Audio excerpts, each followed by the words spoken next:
Welcome to the Employer Education Series eSERS tutorial on adjustments.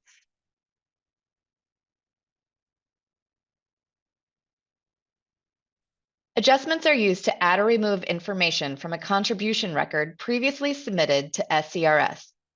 Adjustments can be reported using the file upload or can be manually entered through eSERS. This tutorial will cover how to submit a manual adjustment to a previously reported contribution record. Before we move into the tutorial, let's cover a few facts about adjustments. When submitting an adjustment to remove contributions from a previously reported earnings period, you will use a minus symbol before the contribution amount is entered to inform eSERS to remove that amount of contributions. If you don't use the minus symbol, you'll add that amount to the earnings period, and another adjustment will need to be completed to remove both amounts. You will also use a current pay date. Although you may be entering an adjustment for an earnings period from a few months prior, you will always use a current pay date. We'll cover why and how this is done in a few moments. Now that we've covered the two main differences on how adjustments are reported versus regular contributions, let's get into submitting a manual adjustment report.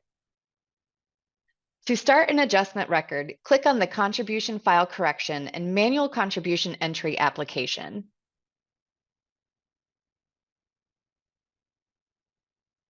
Click Create New within the Create New Employer Reporting header panel. You'll be taken to the Employer Reporting header maintenance screen. Enter the contribution cycle code for the file that you are adjusting and the pay date.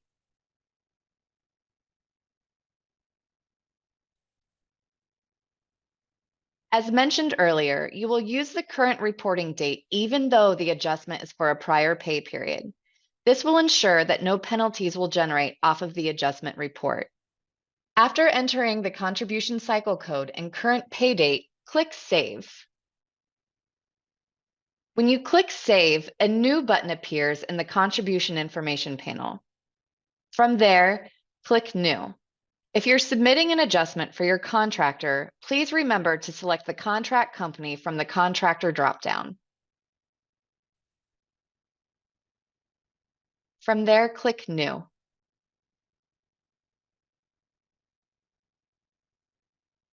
You will have to enter the required contribution detail information.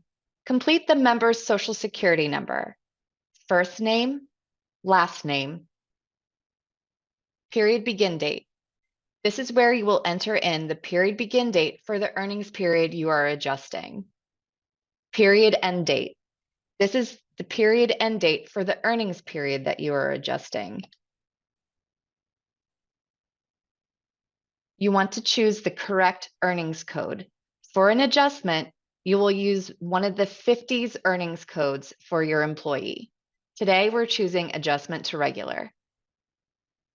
You will enter in service days and hours.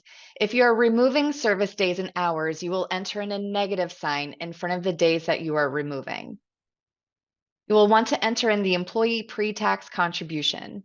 We are taking away $10, so I'm going to enter a negative sign and typing in the amount that I am removing from this earnings period in the pre-tax contribution field. Then I have to enter in the negative employee earnings submitted amount. From there, click Save. Our record status becomes valid. To go back to the header maintenance screen, click on Employer Reporting Header Maintenance in the navigation path. Before you hit Submit for posting, review the contribution amounts in the Contribution Information panel to make sure that the amounts are correct. If you are removing contributions from a member's account, please verify and make sure that the pre-tax or post-tax contributions are the amount that you are looking to remove. Once you have verified that the information is correct, click Submit for posting. Once the adjustment file has been processed and posted successfully, there may be a credit memo that needs to be applied before you can make your payment to your unpaid liability. For any questions on adjustments, please contact Employer Services. Thank you for watching.